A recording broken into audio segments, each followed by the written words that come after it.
aminao ny fahasoavana sy ny fiadanana avy amin'andriamanitra ray sy Jesosy Kristy Tompo. Amen. Ny tenin'Andriamanitra izay angalantsika ny afatra amin'ny tean'io ty ravana dia araka izay hitantsika amin'ny Isaia toko faha-efatra amby efapolo andininy voalohany ka hatramin'ny fahadimy. Isaia toko faha-efatra amby efapolo andininy voalohany ka hatramin'ny fahadimy izay mivaky toy izao amin'ny anaran'ny Tompo. Fa ankehitriny dia mihainory i Jakoba mpanompoko sy ry Israely izay novidiako. Izao no lazain'i Jehovah izay nahary anao sy namorona anao hatrany am-boka sady namonjy anao. Aza matahotra ry Jakoba mpanompoko, ary ianao ry Jesorona izay novidiako, fa andatsaka rano amin'izay mangetaheta aho, ary rika ho an'izay tany karakaina. Eny, handatsaka ny fanahiko amin'ny taranakao aho, ary ny fitahiako ho an'ny terakao. Dia aniry eny amin'ny ahitra tahaka ny hazo malahelo, eny amin'ny anilan'ny rano mandeha ireny. Ny anankiray laza hoe an Jehovah aho, ny anankiray koa ankalaza ny anarany hoe Jakoba, ary ny anankiray koa indray hanoratra amin'ny tanany hoe an Jehovah, ary ny anarana hoe Israely dia ho tononony ampanajana. Amen. Araka izany ry havana dia ny teny fampanantenana sy fampiononana avy amin'ny Jehovah ho an'i Israely. Izany no azontsika amin'ny tinana izao ampatsoratra masina izay nivakiana tamintsika teo izao, ary famarinana telo ry havana no azontsika tsoahana avy amin'izany. Ny famarinana voalohany izay hitantsika eto izao hoe aza matahotra ianao, fa izao no namorona anao ary nifidy ianao ho Jehovah tamin'ny Israely. Aza matahotra ianao, fa izao no namorona anao ary nifidy ianao ho Jehovah tamin'ny Israely. Hitantsika izany ny andininy voalohany sy ny faharoa raha viantsika vakiana toy manao hoe fa ankehitriny dia mihainory Jakoba mpanompoko sy ry Israely izay nofidiako. Izao no lazain'i Jehovah izay nahary anao sy namorona anao hatrany am-boka sady namonjy anao. Aza matahotra ry Jakoba mpanompoko, ary ianao ry Jesorona izay nofidiako. Eto tsika ravana dia mahita fa i bokin'ny Isaia moa dia tokotoko ny tany amin'ny 570 taona talohan'i Jesosy Kristy no nanoratana azy. Ary tamin'izany Isaia mpaminany dia efa napahafantatra sady ny zavatra iseho any aoriana any. Ao anatin'ny boky fitantarany dia ny tapany voalohany izy miresaka ny amin'ny famalian'Andriamanitra dia ny hanomezan'Andriamanitra sazy sy famaizana ho an'i Israely vokatry ny fiodonany sy ny fanompoan-tsampiny. Any amin'ny tapany faharoa kosa nefa dia miresaka izy ny fampiononana sy ny fampahirezana izay omena ho an'ireo Israely ireo, fa tsy ho avelan'Andriamanitra hoe hokapohana dia avela amin'izao fotsiny, fa omeny fampahirezana ary omeny fampanantenana ihany koa. Dia ao anatin'izany ny fahatongavan'ny Mesia, ny fahatongavan'ny hanomezan'Andriamanitra ny fanahiny. Ka ity izay vakitsika ity dia ao anatin'izay le hoe teny fampanantenana izay. Zany hoe ny Israely efa babo, ny Israely efa resy zany no omena zao teny fampanantenana zao. Ka le teny fampanantenana dia izao hoe aza matahotra ianao, aza matahotra ianao. Io teny io zany ho vakiny zareo any am-pahababoana any io, efa nomena azy meloha, nampiomanina azy tamin'ny alalan'ny Isaia mpaminany, dia ampahirezana azy any, aza matahotra ianao. Izao aneny namorona anao izao nefa namorona anao hatrany am-boka osy sady namonjy anao. Io ry havana dia azo ahitana taratra amin'izany zany zao hoe ny fiforonan'ny Israely hatramin'ny voalohany mihitsy dia efa teo Andriamanitra mihitsy no nahary sy nikarakara sy namorona an'io Israely io. Ary tsy vitan'izany ihany fa namonjy anao, nanala anao tao amin'ny tany Egypta. Zany zao azo jerevana ao anatin'ilay izy. Zany hoe efa namonjy anao aza matahotra anao, fa efa namonjy anao ary efa niasa teo aminao ary Israely. Ary zany manana planina ho anao hatrany am-boka dia efa fantatro ianao. Aza matahotra ozy izy, fa mpanompoko ianao ry Jakoba mpanompoko. Le hoe Jesorona zao io dia raha jerevanao ny Baiboly dia anarana intsonan'ny Israely ihany izy io. Efa nofidiako ianao izy, ary io efa tenin'Andriamanitra, efa nofidiako ka tsy mba hariko. Aza matahotra, zany hoe eo anatrehany le toe-javatra izay mahavery fanantenana, mahaketraka, mampiravoravo tanana anao io ry Jerosalema, ry Israely, ry Jesorona dia izao aza matahotra ianao. Efa nanavitra anao any aho efa namonjy anao efa nifidy anao ary mpanompoka ianao. Sarobidy mihitsy zany ny ahatsarovan'ny Israely an'izany fifidianan'Andriamanitra azy zany, izany famolavolan'Andriamanitra azy zany, izany fanomponan'Andriamanitra zany, satria izany no anisan'ny ilazan'Andriamanitra aza matahotra fa tsy hanary ianao aho. Inona ry havana ny lesona antsika tsoahana avy amin'izany? Tsy mbola miovy zany ry havana. Eo anatrehan'ny toe-javatra sarotra izay atrehanao, tsy hanary ianao Andriamanitra. Ary aza matahotra ianao, indraindray tokoa manko eo anatrehan'ny fiakaran'ny vidim-piainana. Ny karama nefa tsy mitombo, na mety ny asa mety miena ihany, nefa ny vidim-piainana miakatra ihany, dia tena manomboka lasa mitaitaina, matahotra isika. Aza matahotra ianao ry havana. Fa efa nambaran'Andriamanitra anie zany, dia ho asehoko indray ary ho hitanareo sy ny tsy fitoviany manompo ahy sy ny tsy manompo ahy. Ary tena mila iainantsika ny finoana ka andehanantsika isanandro tsy amitahotra, satria marobe anie ny tenin'Andriamanitra ao amin'ny baiboly milaza aza matahotra. Tsarovo ny fifidianan'Andriamanitra anao, tsarovo fa Andriamanitra ny tomponao, mpanompon'Andriamanitra ianao, dia ampahery anao mpianatra izay mety matahotra ao anatrehan'ny fanadinana ho avy, matahotra eo anatrehan'ny fitadiavana asa, matahotra ny asa mety hiatrika entretien sy ny toy izany, dia te ampahery anao ary havana. Aza matahotra ho ny tompo, fa izao ny namorona anao. Andriamanitra ny havana ny namorona anao, manana programa amin'ny fiainanao izy. Dia io izy ianao dia ty fanadinany ity dia izao, tsy io mihitsy akory ny ahasakana ny programan'Andriamanitra amin'ny fiainanao, fa tsy tokony hampatahotra anao zany. Fa aoreny ny finoana, aoreny ny fahatokiana, ilay Andriamanitra izay mitatana anao amin'ny tanakavanany fahamarinany, ary manampy anao izy amin'ny ady rehetra sy ny zavatra rehetra izay ataonao. Indraindray anefa mety mifanohatra amin'izay zavatra heverina ihany anie ny zavatra miseho hoe raha momba anay ve Andriamanitra ohatry Gideona tena ahoana ny zoiny zao fahoriana rehetra zao zay. Ary indraindray tsika lasa misalasala satria hoe nahoana tokoa moa, dia hoe Andriamanitra ve ny momba, Andriamanitra ve ny mpamonjy, nefa jereo ny zava-misy iainanay amin'izao fotoana izao fa latsaka alikaterena anie zahay, latsaka lalina zahay. Teren'ny olona tsy andony trosa, teren'ny olona tsy andony vola, tena sahirana. Dia eo anatrehan'ny toe-javatra sarotra ry havana nahatongavana izao tenin'ny Isaia mpaminazy zao ho manina ho an'ny Israely, ho an'ny fotoan-tsarotra izay ho lalovany, dia ho manina ho anao koa ry taranak'Israely vaovao. Eo anatrehan'ny fotoan-tsarotra lalovanao, dia te hiteny aminao Andriamanitra amin'izao an'izy io, aza matahotra fa izao anie ny Jehovahandriamanitra ny nofo rehetra. Moa misy zavamahakaka izay tsy haiko fa matokiny tompo ry havana. Tena mety misy ny olana saribahana, mety misy ny olana mahatapy-dalakaleha, fa aza matahotra. Efa nanavitra anao sisy, jerevo ny lasa ny namonjeny ianao, mpanompon'Andriamanitra anie ianao asa mety mpiandry ianao, mety tsy fantatro izay andraikitra ao anatin'ny fiangonana. Nahoana ianao no atahotra? Manompo ilay Andriamanitra velona sy Andriamanitra avo indrindra ianao. Ny zanany sy ny asan'ny tanany hadidiny ihany. Fantatsika izany. Eo anatrehan'ny aretina mety hiatrika fandidiana, matahotra isika. Mpanompon'Andriamanitra ianao, avereny foana izany teny izany. Ity teny ity dia tena teny fampaherezana. Ny mpanompo koa izay efa nividiko tsy hariko, momba anao aho, aza matahotra. Ny fanontaniana mipetraka amiko sy aminao ary zany dia izao, inona ny zavatra mampatahotra anao amin'izao fotoana izao? Te hitaonanao ary havana.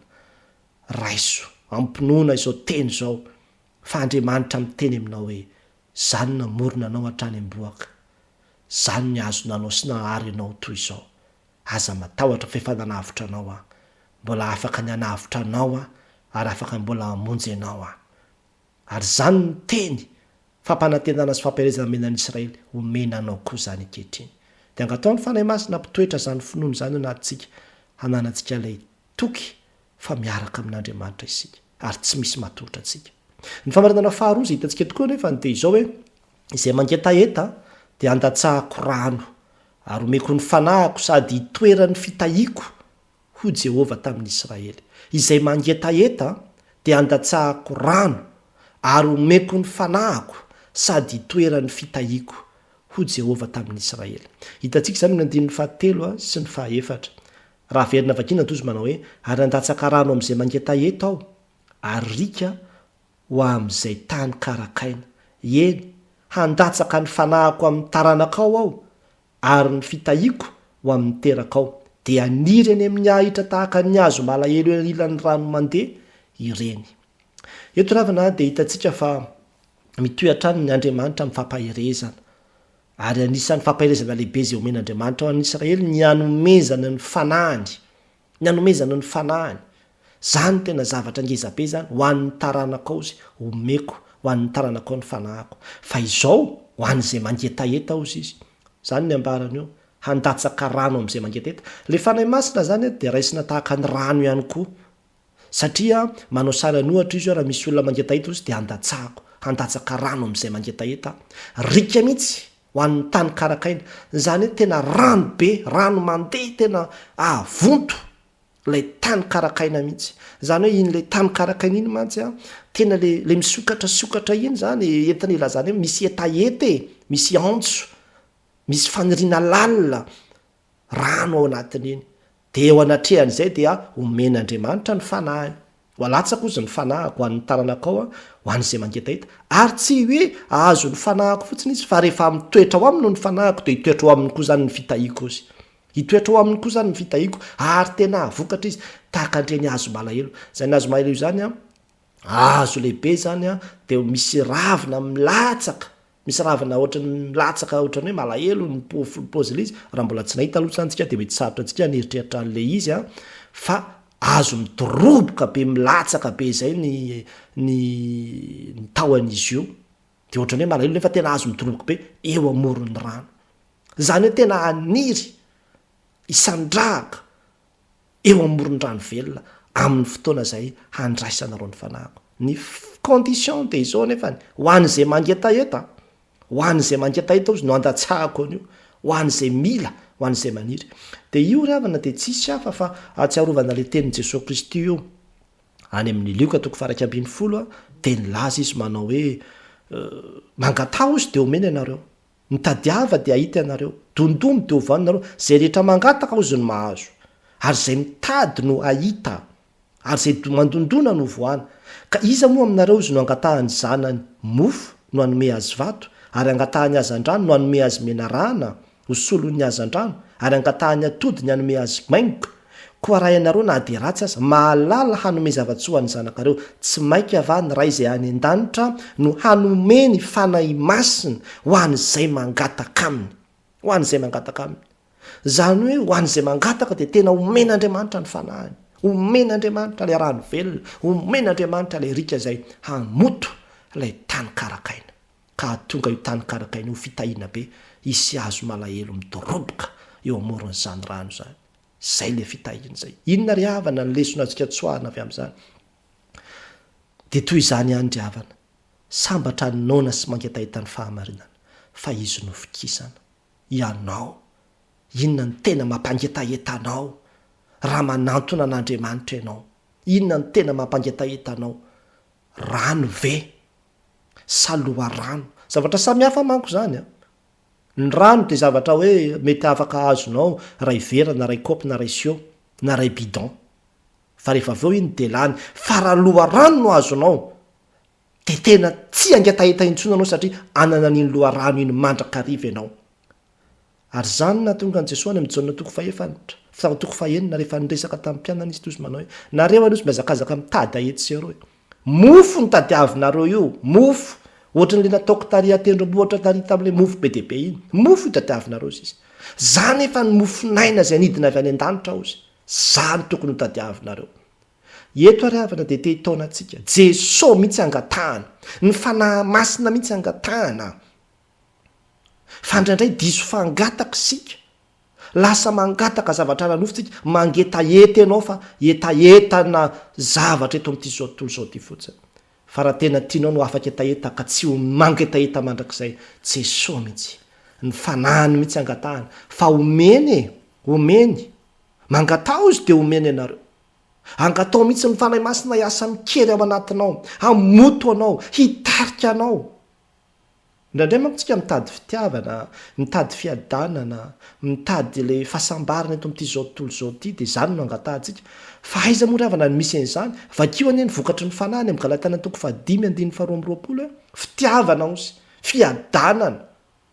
zany eny ny vokatry ny fanahy zany hoe raha tena manana ny fanahin'andriamanitra ianao dia manana n'izany rehetrarehetra zany ianao ny fanahy masina angatahana ry havana androana dia te hitarika antsika amin'izany fa indraindray manko tsika rehefa mandeha mivavaka dia tonga dia le olana sy le problème mamamaka antsika Jesosy mihitsy tadiavina fa Jesosy no anjara soa izay mahafa-po tokoa soa tsy manam-paharoa ay Jesosy ampy izay zany ny mitaon'ny tonika tiankirantsika mitady fanafahana ny olona amin'izao fotoana izao mitoditody hoe tsy seroa izay toeran'ny fanahy masina ny toeran'ny fanafahany ilay fanahin'Andriamanitra ry havana omeny ianao io ataony votony io ianao raha tena mangataka an'io dia ho hitanao zany tena fanafahanao amin'Andriamanitra izany raha le fanahin'Andriamanitra no mitoetra sy monina ao anatinao ny fanontaniana mipetraka amiko aminao zao inona mampangetahetanao ary sao dia mangetaheta zavatra ny tany azo atao zany fa mahantra raha samy mahantra indrindra isika raha ny zavatra eto amin'izao tontolo izao ihany eo natenantsika an'Andriamanitra ny hetaheta tsara indrindra dia ny hetaheta-ny fahamarinana ny hetaheta-ny Jesosy Kristy ny hetaheta-ny fanahy masina angatao fa omeny ianao zany mitaonanao angatao fa omeny ianao zany ny famarinana farany izay hitantsika koa nefa ny te zao hoe any Jehova ao izany no olazain'ny olona sy ho soratany amin'ny tanany rehefa avy mandray ny fanahiko izy ho Jehova any Jehova ao izany no holazain'ny olona sy ho soratany amin'ny tanany rehefa avy mandray ny fanahiko izy ho Jehova hitantsika amin'ny andininy 5 zany raha verina vakina toy izy manao hoe ny anankiray laza hoe any Jehova ao ary ny anankiray koa hankalaza ny anarana hoe Jakoba ny anankiray koa indray anoratra amin'ny tanany hoe any Jehova ary ny anarana hoe Israely dia ho tononina ampanajana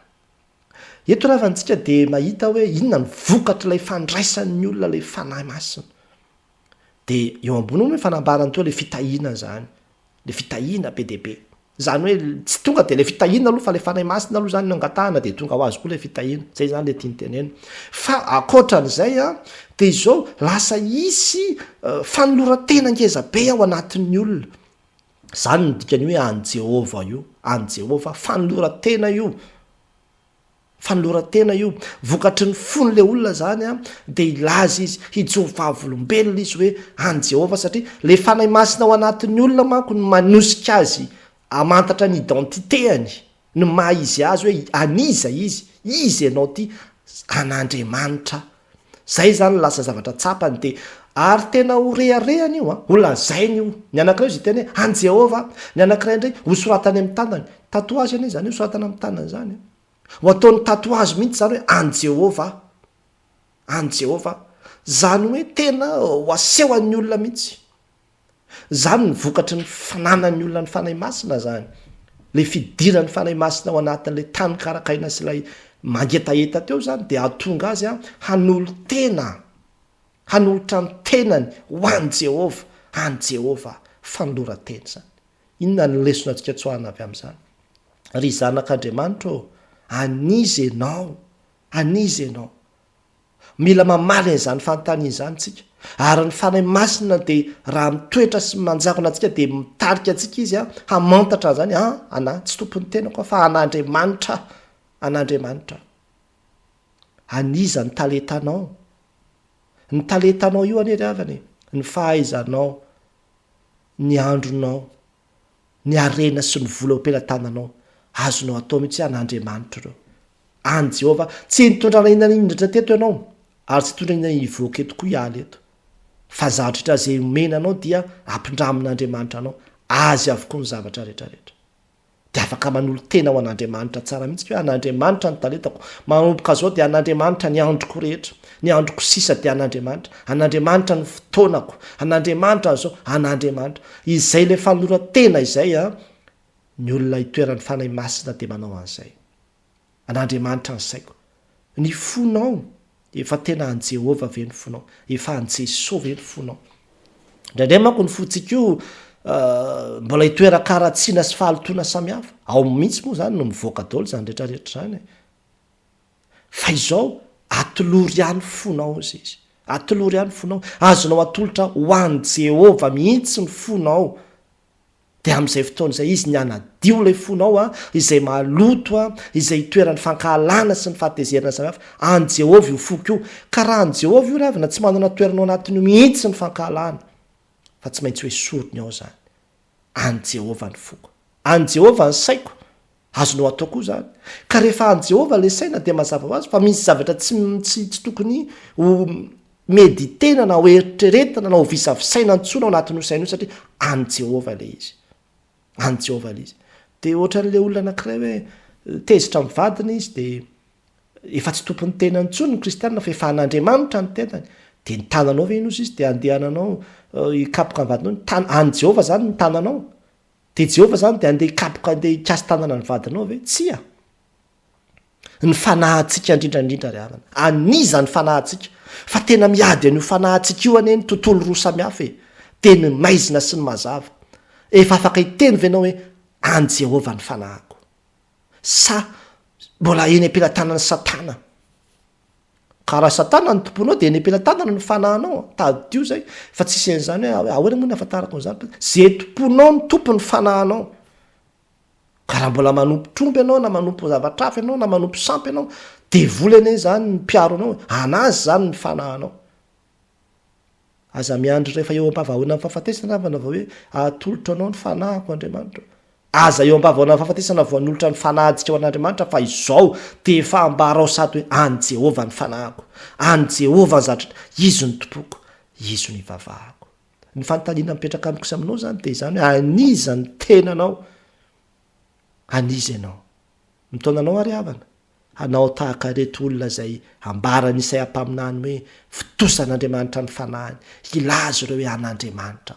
afaka hiteny izany koa tsika an'Andriamanitra daholo zay rehetra nanako reo rehetrarehetra reo natao ny bilina niny na an'Andriamanitra ny dikan'izany raha misy ilavan'Andriamanitra andreo dia mandeha reo ary priorité Andriamanitra satria izy ny tompony zany re ny dikan'ilay izy ny tompony dia priorité amin'izany izy fa tsy ataonao tompony mangatakatiny izy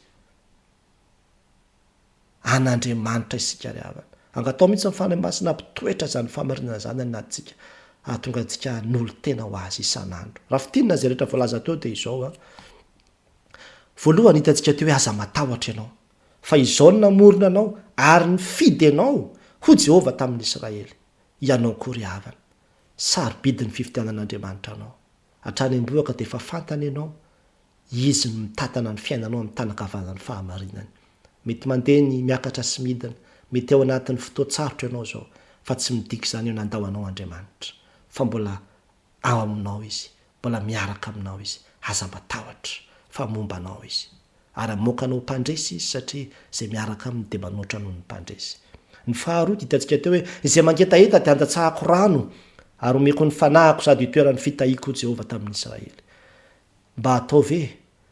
mba atao zava-dehibe ny ananantsika etaeta mba irio ny ananan'i Jesosy tsy hoe anana trano ny hananan'i Jesosy zany no atao faniriana lehibe indrindra ao anatinao fa omena zay mangetaheta ny fanahiny dia le fanahin'i Jesosy Kristy hitoetra ary rehefa tonga ao io dia tonga ho azy koa ny zavatra rehetrarehetra rehefa avy eo hoe le fitahiana tadiavina ho avy ihany koa rehefa tonga ao ny fanahy fa io aloha tadiavina voalohany ka tsao aloha ny fanjakany sy ny fahamarinany hanampana zany rehetra zany ny farany any Jehovah ao izany no lazain'ny olona sy ho soratany amin'ny tanany rehefa avy mandray ny fanahiko izy ho Jehovah fa norateny io ry havana andeha atolontsika ao an'Andriamanitra ny fiainantsika ray manontolo andeha tena ambarantsika mivavantsika hoe tompo anao ao tompo reko ny teninao zany ny ambaran'ny tononkira ny mpanakanto dia eo amafisitsika izany